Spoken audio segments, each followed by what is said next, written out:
자, 이제 오늘 수업은 여기 배포된 자료 먼저 보면서 시작하고요. 이 BPM은 비즈니스 프로세스 모델링 노테이션이라고 합니다. BPMN을 어떻게 쓸 것인가 그런 것에 대해서 이제 더 설명하겠습니다. 여기에 오더 매니지먼트 프로세스, 그러니까 주문을 처리하는 그런 업무 과정들이 이런 그림으로 그려졌는데, 이게 이제 BPMN의 모습입니다. 예를 들어서 PO, Purchasing Order죠. 그래서 이제 주문을 받으면은 재고가 있는지 확인합니다. 그래서 재고가 충분히 있다 그러면은 주문이 접수되었다는 것을 고객한테 통보해주고 이 청구서를 보내는 반면 또 한쪽에서는 이 제품을 이제 배송을 하죠. 그러면은 이 PO가 Purchasing Order가 처리가 되는 겁니다. 근데 만약에 재고를 확인했는데 재고가 없어요. 그러면은 이 주문은 접수되지 않았습니다 하고 고객에게 이제 통보를 해주는 그러한 업무 처리 과정이죠. 이제 그래서 BPMN의 이제 이런 여러 가지 기호들, 노테이션이죠.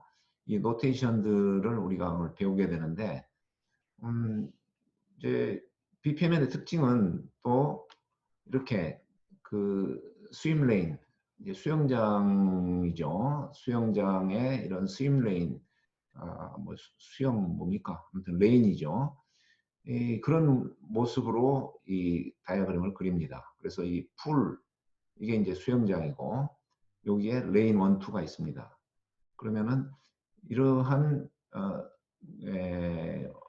뭐라고 했습니까? 사각형 안에 이 노테이션들을 이제 그려 넣는데, 이런 것들을 그려 넣는데, 예를 들어서 이런 모습이 되겠습니다. 여기에 이제 서플라이어, 공급자죠. 가게라고 보면 되겠습니다. 그리고 여기가 이제 고객입니다. 그래서 고객을 하나의 객체로 보면서, 그래서 풀을 하나 배정을 했고, 여기에 공급자, 가게의 풀, 수영장이죠. 배정을 했고, 가게는 2개의 레인으로 구성을 했습니다.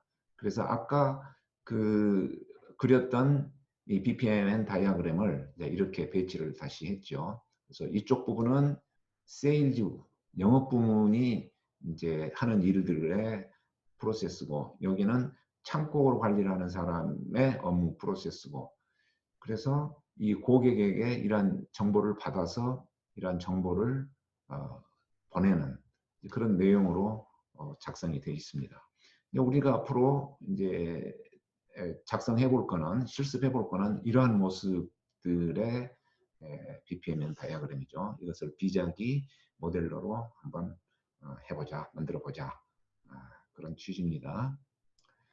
자, 그래서 이 BPMN을 이용한 모델링 방법을 지금부터 간단하게 설명을 하고, 또 이제 그 내용을 비자기 소프트웨어에서 데모해 보이겠습니다. 그래프, 다이어그램인데 그것을 구성하는 요소들은 이제 이런 것들이 있습니다. 데이터라는 기호가 있어요. 여기는 저장 공간이죠. 어떤 뭐 데이터베이스라고 할 수도 있고, 뭐 하드디스크, 아무튼 그런 곳에 자료들을 저장을 하는 그런 기호입니다. 여기는 정보, 문서, 이런 기호고요. 이런 데이터들을 표시를 합니다. 또 connections, 어떤 물체나 어떤 업무의 흐름이고 프로세스고, 여기는 정보의 흐름이고, 또 어떤 커뮤니케이션, 또 어떤 부차적인 설명, 그런 것을 표현해 줄 때 쓰는 연결 기호입니다. 여기는 이제 실제 일을 수행하는데 그 일의 내용을 표현하는 건데, 이런 동그라미는 이벤트라고 합니다. 어떤 업무가 시작이 됐다, 종료가 됐다, 또 어떤 조건이 되면은 멈췄다가 조건이 되면은 다시 시작한다, 뭐 그런 등등의 기호고요. 이게는 이제 실제 활동이죠. 요거는 나중에 설명할 서브 프로세스라는 건데, 어떤 여러 개의 활동 또는 태스크가 이제 그룹으로 표현되어 있는 그런 거고, 여기는 하나의 태스크를 표현하는 겁니다. 그 다음에 아까 했던 스임 레인, 여기에 게이트웨이가 있습니다. 이거는 의사결정, 그래서 판단을 해가지고 일을 어떻게 처리를 할 거냐, 이쪽으로 처리를 할 거냐, 이쪽으로 처리를 할 거냐 어떤 그 분기점에 해당이 되죠. 그리고 아까 이야기했던 스임 레인, 그리고 여기 아티팩트라고 있는데 이거는 업무 처리의 내용은 아니고 이러한 내용들을 좀 부가적으로 보충 설명해 줄 때 쓰는 기호들입니다. 그래서 어떤 그룹을 표시하고 또 여기는 어떤 글씨로 좀 보충 설명을 해놓는 그런 모습들이에요. 그래서 오늘은 이러한 BPMN 엘리먼트들을 간단하게 하나씩 소개를 먼저 하겠습니다.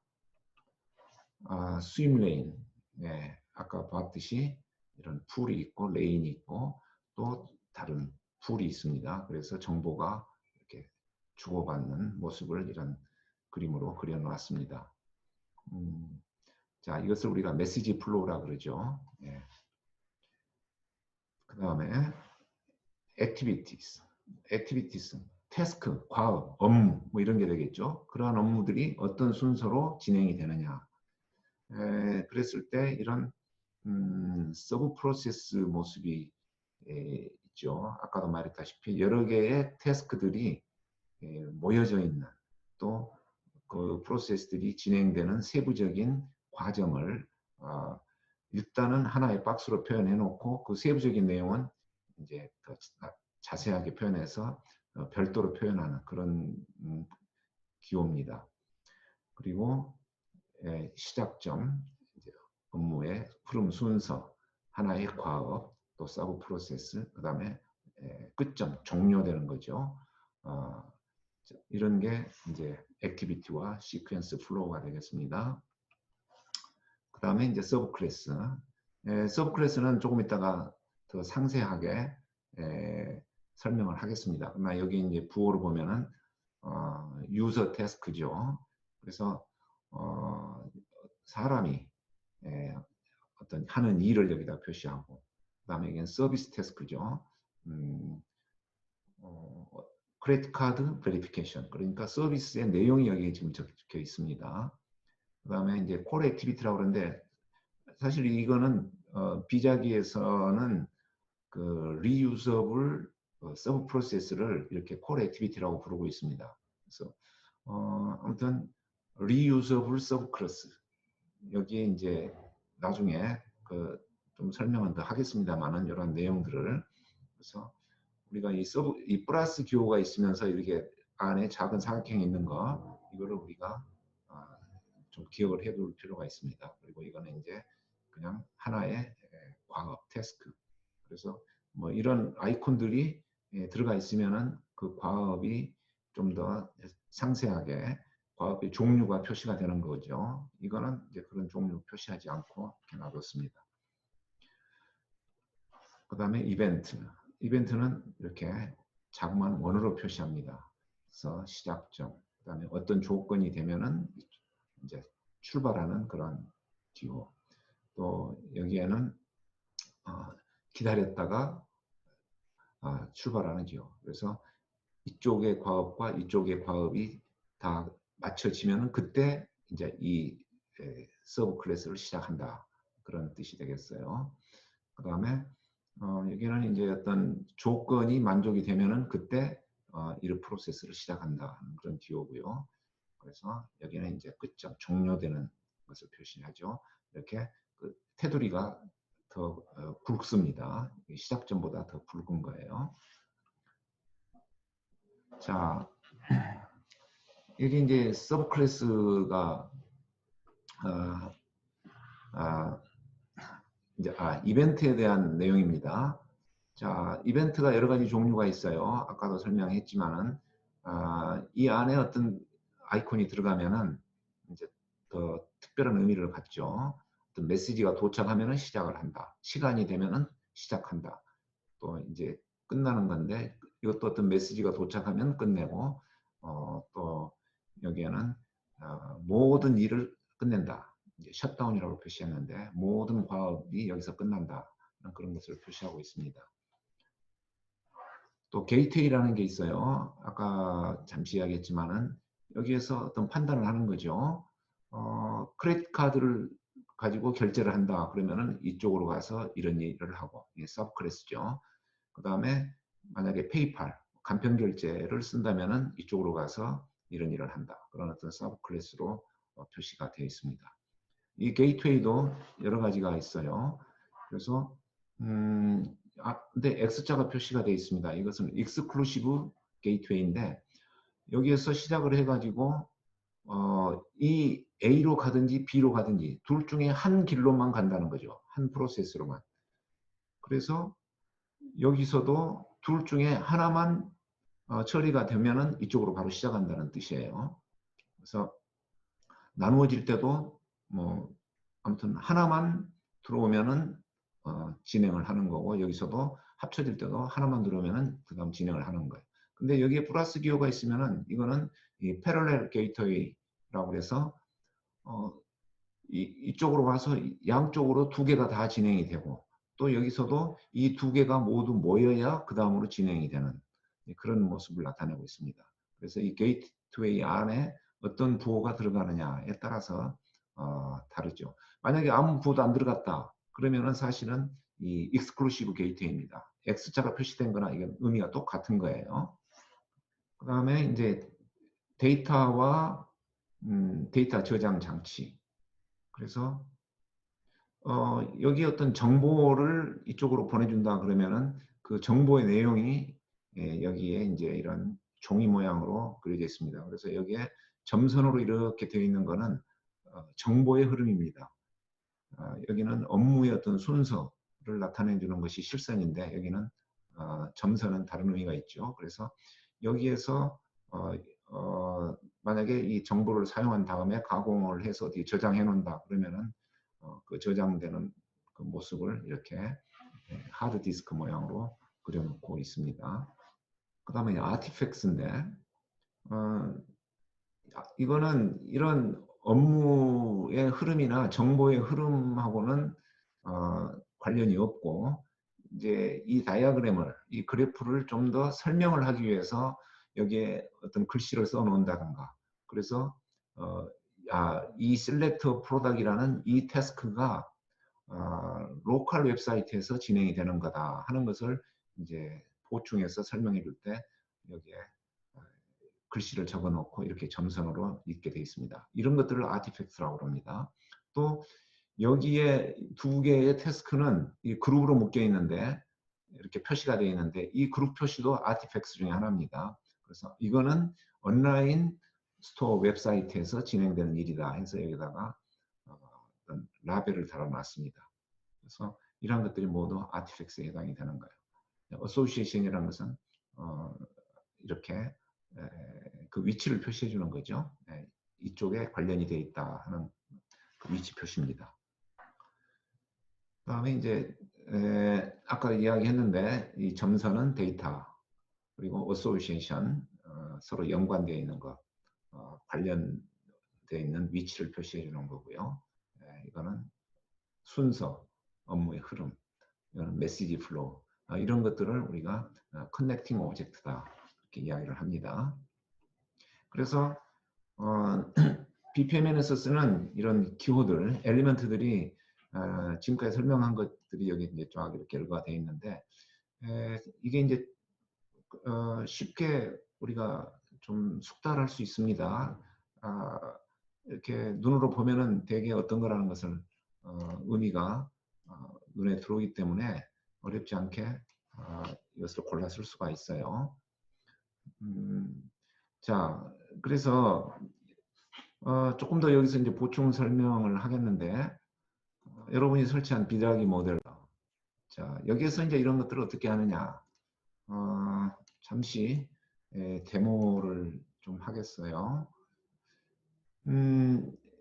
이제 파일을 클릭해서 뭐 뉴 파일을 클릭을 하면은 아까와 같은 그런 모습이 듭니다. 블랭크 모드를 해서 하면은 이런 모습이 떠요. 그래서 이제 사실 이 다이어그램 전체를 모아놓은 게 이제 이건데 이쪽에 여러 가지 다이어그램들이 모아져 있는 거고 그 중에 첫 번째 다이어그램이 여기 나타나 있습니다. 이게 하나의 풀이죠. 그래서 이 내용을 여기에다 이제 한번 데모를 하겠는데 아까 내가 여러분에게 보여주었던 그 오더 처리하는 그런 프로세스 그림이 있었죠. 그거를 여기다가 한번 그리는 것으로 데모를 하겠습니다. 맨 처음에 이제 접수를 받았죠. PO를. 그러면 스타트 이벤트입니다. 이렇게 끌어옵니다. 그러면은 여기에 옆에 이런 그 모양들이 나와요. 그러면 이거를 끌어서 이렇게 가면은 또 이 태스크가 만들어지면서 실선으로 연결이 됩니다. 또 여기에 이런 노테이션들이 있어요. 그 중에 만약에 이 게이트웨이를 끈다 그러면은 또 이렇게 저절로 그려집니다. 그래서 이런 실선은 우리가 그릴 필요가 없어요. 끌기만 하면 됩니다. 드래그 앤 드랍이죠. 자, 그리고 이제 여기에 이름을 이제 바꿔줄 수 있습니다. 아까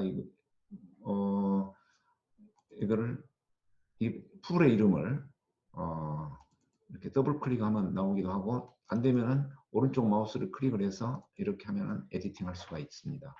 그러면 이게 이제 아까 가게, 한글로 가게 뭐 이렇게 적어도 되겠습니다.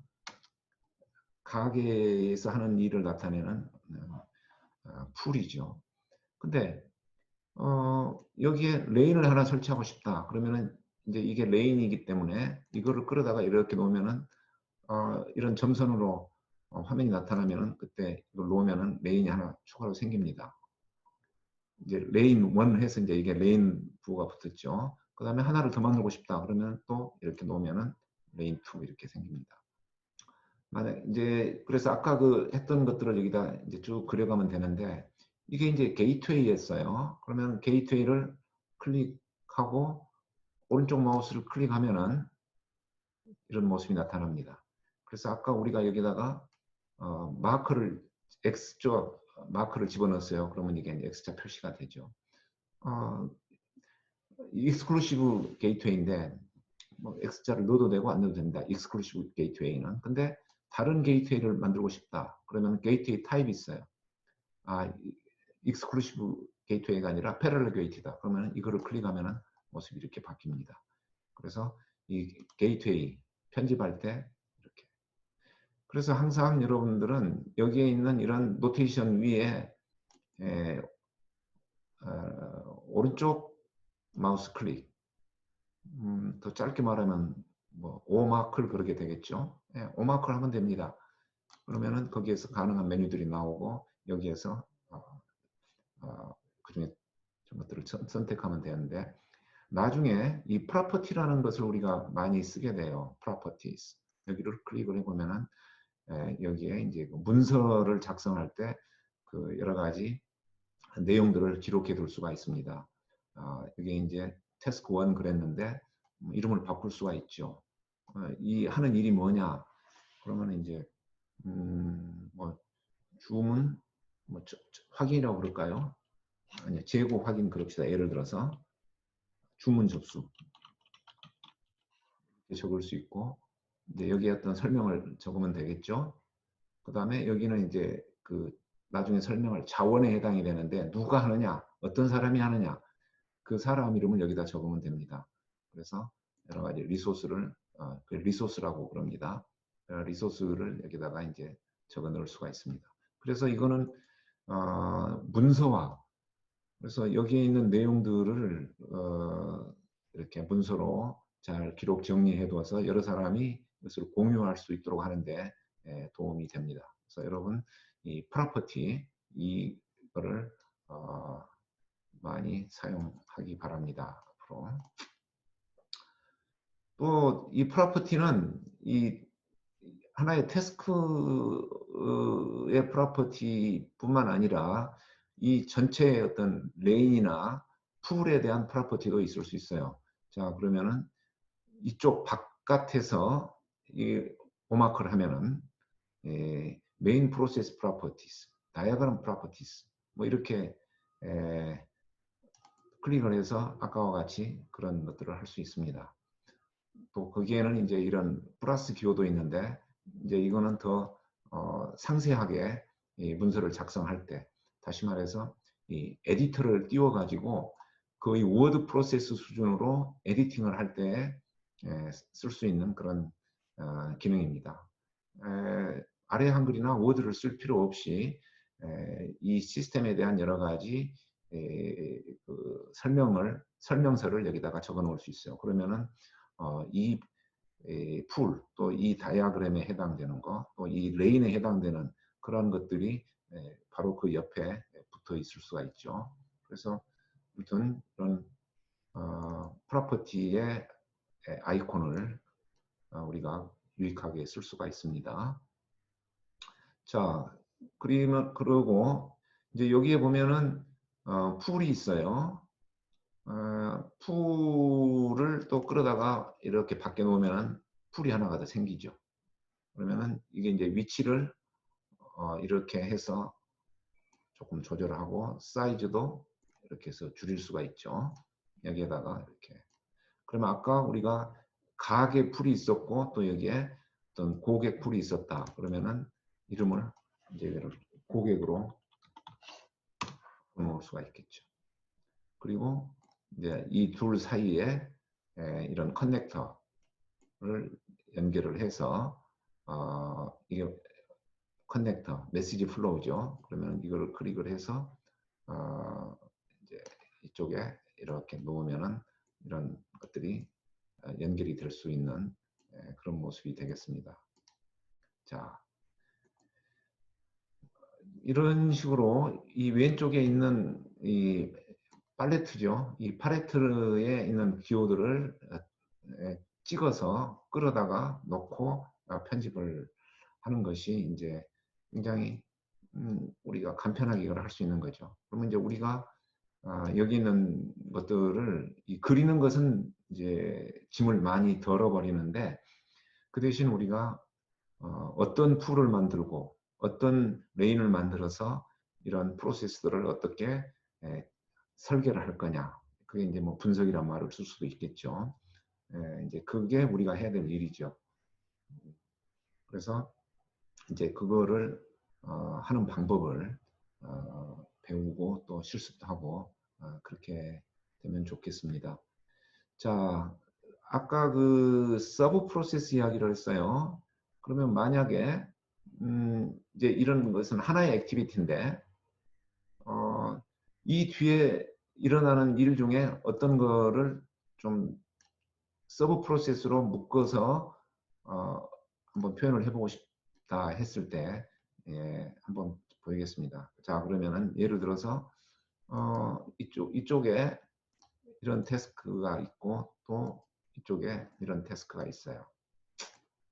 그리고 또 여기에서 뭐 이런 태스크가 있고 이런 태스크가 있어요. 자, 패러렐 게이트웨이니까 이제 이런 식으로 진행이 된다고 합시다. 이런 부분들은 여러분 우리가 이 위치를 자유자재로 바꿀 수가 있겠죠. 이렇게. 근데 이제 이 부분은 나중에 여러분이 어떻게 작성하든지 이런 선이 뭐 구부러졌다 하면은 곧바로 펴줄 수 있는 그런 것도 있습니다. 여기 보면 얼라인 호라이존털 그러면은 뭐 이런 부분들이 지금 이거하고 이거 이제 이렇게 서로 위치가 좀 안 좋죠. 그러면 얼라인 호라이존털 그러면 이렇게 반드시 펴지기도 하죠.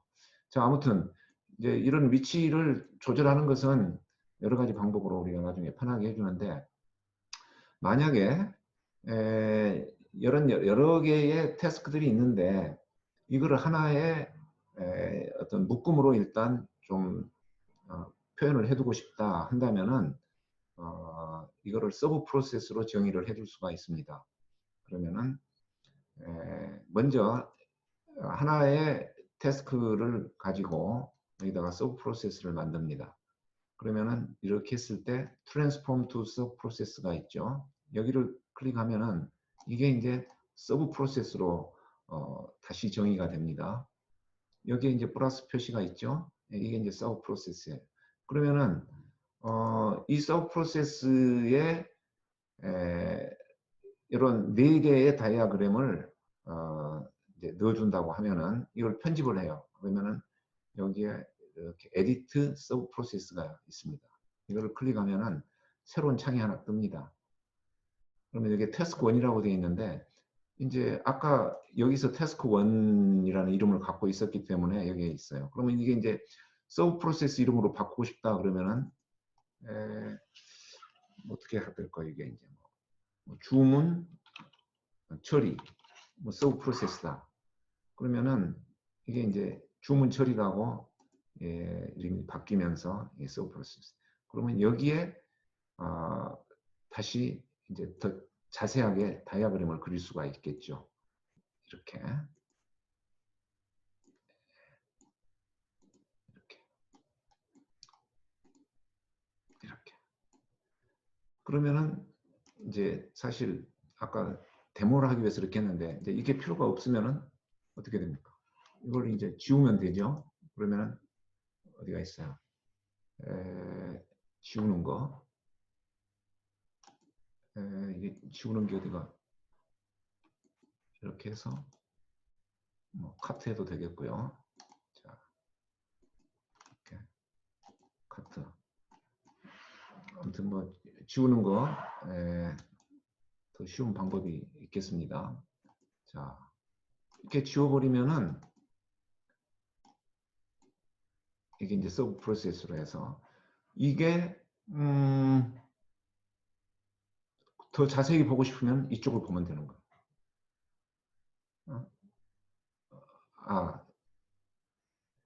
지금 뭐 이쪽을 보면 되는 거죠. 그 네 개의 태스크가 지금 이거 하나로 표현이 되어 있습니다. 그리고 만약에 이제 이거를 서브 프로세스를 정의를 하는데 이게 여러 가지 서브 프로세스가 있어요. 여기 이제 서브 프로세스를 표현할 수 있는데 만약에 여기에서 이 서브 프로세스 내용을 보고 싶다 그러면 여기 익스펜드를 하면은 곧바로 여기에 나타납니다. 근데 이거를 다시 줄이고 싶다면 컬랩스를 누르면 이렇게 됩니다. 다른 시트에서 보고 싶다면 여기를 누르면 되고. 자, 내가 서브 프로세스를 자세하게 설명하는 거는 여러분들이 나중에 실습을 할 때 이 서브 프로세스를 많이 사용하기 바랍니다. 그래서 서브 프로세스에는 여러 가지가 있는데 이렇게 트랜잭션이냐, 애더하기냐 뭐 이런 프로세스가 있어요. 요거는 조금 이따가 이제 설명을 하겠습니다. 자, 그 다음에 또 우리가 그 많이 쓰는 것 중에 하나가 이 게이트웨이인데 게이트웨이도 이쪽에 이제 이렇게 마우스 클릭을 하면 게이트웨이 타입이 있어요. 아까 봤듯이 여러 개의 게이트웨이가 있습니다. 그래서 이러한 게이트웨이를 그 용도에 맞춰서 잘 쓰는 것이 이 다이아그램을 잘 그리고 또 프로세스를 분석하는 데 매우 유익합니다. 자, 이제 이렇게 비자기를 이용해서 그릴 수가 있는데 우리가 비자기를 사용할 때 많이 쓰는 것 중에 세 가지를 꼽으라면은 이 서브 프로세스, 그 다음에 여기에 있는 게이트웨이, 그 다음에 이쪽에 있는 리소스. 이 세 가지를 잘 생각해서 거기에 맞춰서 프로세스를 분석하고 문서화하고 그렇게 하면은 그 좋은 프로세스 분석이 될 수 있습니다. 물론 다른 여러 가지 기능들도 있고 하지만은 프로세스 분석에는 여러분들은 지금 이 세 가지에 좀 초점을 맞춰서 생각하고 또 실습도 하기 바랍니다. 그래서 이 서브 프로세스와 루프 타입 그리고 도큐멘팅 이런 부분을 좀 설명을 하겠습니다. 이거는 여러분이 그 다운받은 유저 가이드를 보면서 설명을 하겠고요. 그 전에 이 리소스에 대한 이야기 네 가지로 나눠서 좀 설명을 합니다. 리소스는 그 액티비티 또는 그 태스크, 과업, 그 일을 처리하는 뭐 사람이라고 보면 되겠습니다. 그 사람이 이 일을 처리하는 책임과 권한이 어떻게 있느냐, 그거를 보여주는 거거든요. 그래서 네 가지로 구분해 놨어요. responsible이라는 것은 이제 퍼포머라고 이 리소스를 그 정의를 해두면은 그 사람이 그 responsible 리소스가 되는데, 리스판스라는 것은 대답을 한다 그런 뜻이에요. 물론 책임감이라는 것도 있지만은 의사결정을 해서 다른 사람한테 그 이렇게 합니다 하고 그 최종적으로 결정을 해줄 수 있는 권한이 있는 사람, 그 사람이 바로 responsible resource입니다. accountable이라는 것은 그 일의 내용에 대해서 설명을 해줄 수 있는 권한이 있는 사람이 accountable resource예요. 컨설티드라는 것은 일을 할 때 다른 쪽에서 다른 사람의 어떤 가이드를 따라가면서 해야 된다 하는 것이 컨설티드 리소스예요. 그러니까 이거는 자기가 마음대로 할 수가 없는 거죠. 어떤 규정이나 어떤 또 어떤 가이드를 받아서 일을 하는 그런 정도의 권한밖에 없다는 거예요. 인폼드는 어떤 그 정보를 받아서 그 정보대로 일을 수행을 하는 그런 리소스. 자, 이렇게 네 가지로 구분을 했습니다. 그래서 줄여서 RACI 그런데 RACI 이렇게 네 가지로 구분을 하기도 합니다. 자, 그러면은 그 나머지 테마, 이 서브 프로세스, 그다음에 루프 타입, 그다음에 도큐멘팅, 또 게이트웨이. 게이트웨이는 거의 설명이 다 되어 있는데요. 요거를 잠시, 자, 이 문서죠. 여기에 보면은 이제 모델링에서 서브 프로세스가 있습니다. 자, 여기 보면은 내가 여러분한테 설명했던 그 내용들이 여기에 있어요. 화면까지 해가지고 이렇게 있습니다. 내가 아까 비자기로 데몬스트레이션 하면서 다 했던 내용들입니다. 다시 한번 이 문서를 보면서 여러분들이 한번 따라가 보면 되겠어요. 그 다음에 여기 이제 그 루프 타입이라는 게 있는데요. 여기에 서브 프로세스에 가면은 메뉴에 루프 타입이라고 있어요. None, Standard, Multi, Instant, Instance 이렇게 되어 있습니다. 세 가지.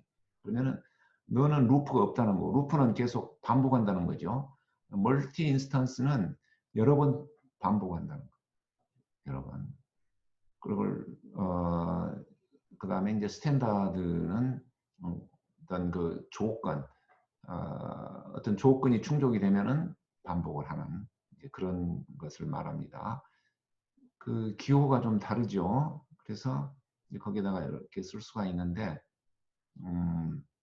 조금 있다가 그 기호가 좀 나오겠습니다. 자, 서브 프로세스에 대한 내용이고요. 다 설명이 됐습니다. 근데 이제 서브 프로세스 타입, reusable 서브 프로세스가 있어요. 그러면은 아까 서브 프로세스의 그 오른쪽 마우스 클릭 메뉴에서 여기에 서브 프로세스 타입을 누르면은 이런 두 가지가 있습니다. 그랬을 때 reusable 서브 프로세스 하면 이 테두리가 굵은 걸로 바뀌어요. 그러면 그 차이는 뭐냐? 이거는 나중에 카피해서 뭐 다시 재사용할 수도 있고, 그 다음에 이거보다는 더 큰 규모의 프로세스를 여기다가 적을 수 있어요. 이거는 풀이나 레인을 여기다가 집어넣을 수 없습니다. 근데 여기서는 풀, 레인을 집어넣어서 큰 규모로 서브 프로세스를 만들 수가 있어요. 자, 그래서 또 이것을 익스펜드 하느냐, 컬랩스 시키느냐 아까 설명을 했었죠. 그 다음에 이제 reusable 서브 프로세스인데 이게 아까 core activity란 말을 쓴다고 그랬어요. core activity 똑같은 말입니다. 자, 그렇게 하고 다시 에디팅을 하는 거죠. 자, 예제로 해서 아주 친절하게 작성이 돼서 나왔습니다. 그래서 여러분 이제 이 서브 프로세스의 여러 가지 모습들이 보입니다. reusable 서브 프로세스, 이벤트 서브 프로세스, 어떤 게 조건이 충족이 되면은 시작하는 그런 거, 트랜잭션, 이건 일반적인 건데 이 트랜잭션이 거래죠. 성공적으로 끝나느냐, 실패했느냐, 취소됐느냐 그런 거고, 에드학 서브 프로세스, 여기에 이런 표시가 되어 있습니다. 물결 표시가. 이거는 순서는 없이 그냥 해야 될 액티비티들만 모아놓은 거예요. 그래서 임시로 만들어 놓은 어떤 방이다. 이렇게 봐도 되겠습니다. 그 다음에 이제 루프가 있는데, 스탠다드. 어떤 조건이 충족이 되면은 이렇게 루프가 도는 거고, 멀티 인스턴스 루프는 이렇게 시리얼하게 진행되는 거, 여러 번 반복이 되는 거, 패러럴하게 여러 번 반복이 되는 거, 이 부호 표시가 그렇게 되어 있습니다. 자, 그래서 이게 이제 서브 프로세스에서 우리가 할 수 있는 내용들이에요. 그 다음에 문서화 쪽으로 가보겠습니다. 여기 보면은 도큐멘팅 프로세스가 있습니다. 도큐멘팅 프로세스. 그래서 아까도 이야기했지만은 이런 오른쪽 마우스를 클릭을 해서요. 이 밖에서 이 두 가지가 나오면은 어떤 프로세스에 대한 문서화 또는 이 풀 전체 다이어그램에 대한 문서화 그런 것들을 할 수 있어요. 그러면은 에디팅을 할 수 있는데 이렇게 클릭하면은 이런 창이 뜨고 아까 그랬죠. 여기를 누르면은 워드 프로세스와 같은 그런 에디터가 나온다. 그러면 여기에다가 내용을 많이 적을 수가 있습니다. 다이어그램만 덜렁 그려놓은 것은 사실 충분하지 않아요. 이런 문서화 기능들을 이용해서 친절하게 설명을 해줘야 됩니다. 분석을 잘했다는 것은 이런 프로세스도 잘 그렸지만은 또 친절하게 설명을 해주는 것까지 있어야 잘 그렸다는 말을 들을 수 있습니다. 자, 그 다음에 이제 여기에 조금 다른 모습이 있는데 이런 모습이 있죠. 이렇게 이게 뭐냐면 마일스톤입니다. 마일스톤이라는 것은 뭐 이정표죠. 여기까지 한 단락을 구분해서 뭔가 메모를 좀 따로 남겨두고 싶다. 그래서 여기가 1단계고 뭐 여기가 그 다음 단계고 여기 그 다음 단계다 한다면은 그 마일스톤을 이렇게 구분을 해서 여기다가 집어넣을 수가 있습니다. 마일스톤 집어넣는 것은 아까 그 파레트의 그 마일스톤 기호를 이렇게 끌어다가 놓으면은 바로 이런 것들이 생깁니다. 마일스톤도 써서 우리가 문서화를 할 수 있습니다. 자, 이거는 이제 액티비티 수준에서의 문서화 방법이죠. 그리고 이제 이 리치 텍스트 포맷이라는 것은 워드 프로세스의 여러 가지 기능들입니다. 아까 이런 워드 프로세스가 창이 나타나서 더 복잡한 도표나 또 수식 이런 것들, 테이블이나 이런 것들을 문서로 작성해 둘 수 있습니다. 일반적인 워드 프로세스하고 별반 차이가 없어요. 거의 똑같습니다. 어렵지 않습니다. 자, 이제 대략 여러분들에게 이런 비자기 사용법을 설명을 했습니다. 그런데 이제 우리가 이런 사용법에 좀 익숙해지면은 정작 우리가 해야 될 거는 모델링이죠. 프로세스를 어떻게 그릴 거냐. 풀을 어떻게 만들고 레인은 몇 개를 만들고 그 레인 안에 어떤 기호를 집어넣어서 일이 처리되는 순서를 정하고 또 의사결정 게이트웨이는 어떻게 집어넣고 또 그 일을 하는 리소스들에게 권한은 어떻게 줄 것이냐 이제 이런 것들이 우리가 해야 될 일입니다. 근데 이런 다이어그램을 작성할 때 가이드라인이 있어요. 그 중에 중요한 가이드라인은 바로 이겁니다. 이런 프로세스를 하나의 어떤 시트.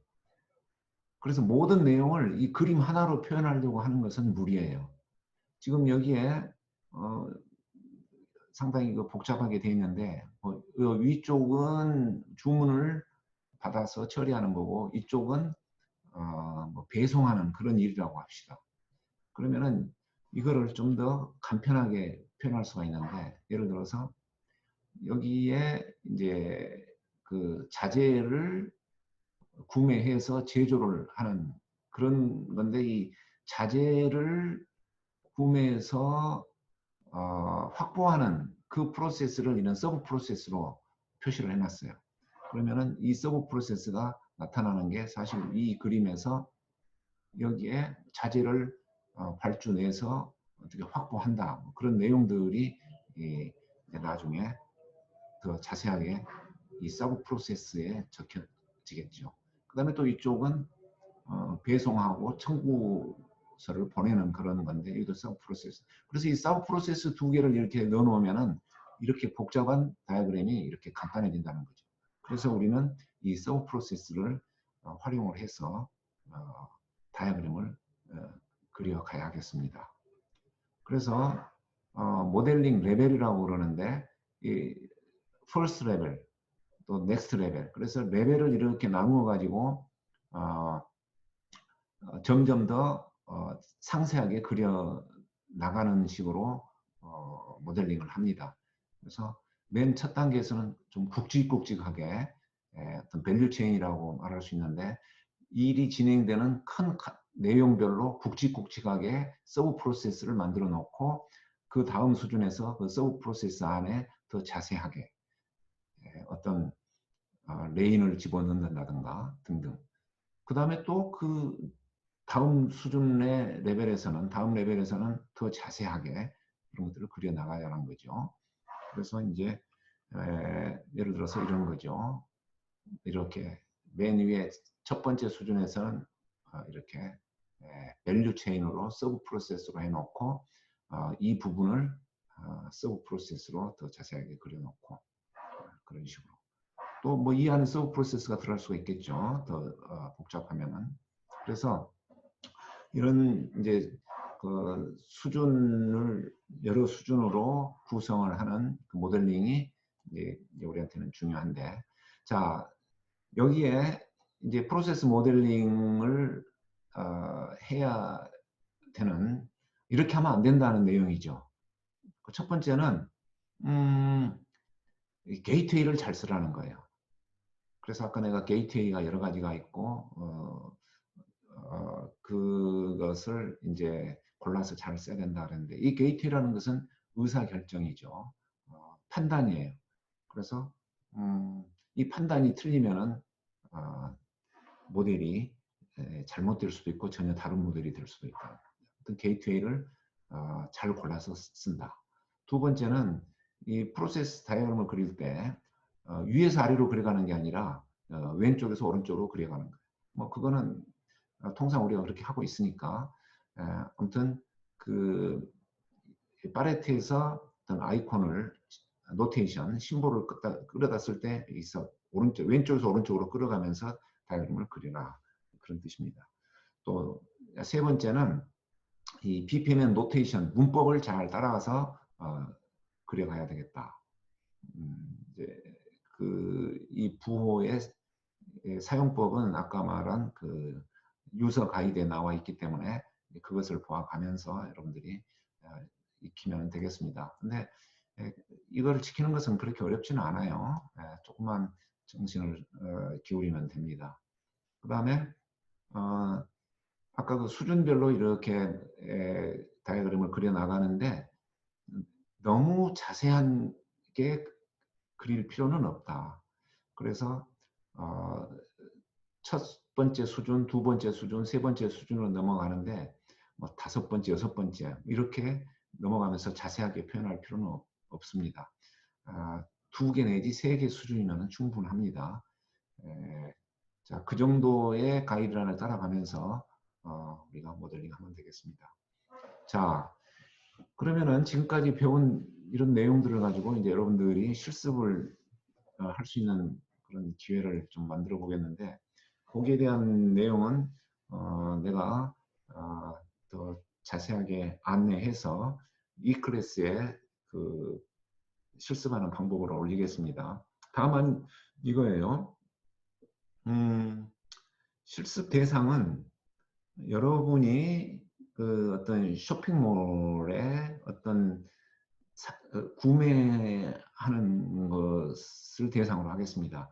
자기가 원하는 상품을 어떤 쇼핑몰에 찾아가서 주문을 하면은 그것이 이제 여러분에게 택배로 이렇게 이제 상품이 오겠죠.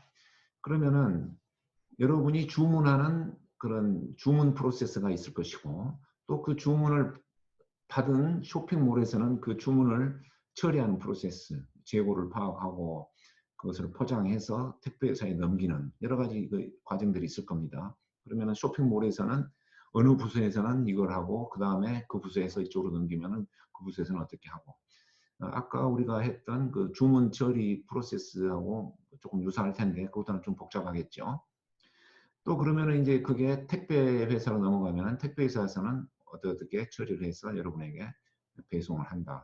이제 그런 것들이 있는데, 대략 어떤 그런 내용으로 여러분이 한번 실습을 하고 그것을 이 비자기에다가 문서화로 정리를 해서 보고하면 좋겠습니다. 아까도 말했지만은 프로세스를 이런 가이드라인을 따라서 그리고 또 친절하게 그 내용들을 거기에 문서화로 해서 기록을 해서 문서로 이제 출력을 하는데, 문서 출력은 뭐 워드든 엑셀이든 이제 여러 가지 방법이 가능합니다. 이제 그것도 여러분들이 그 유서 가이드로 보면은 금방 알 수 있어요.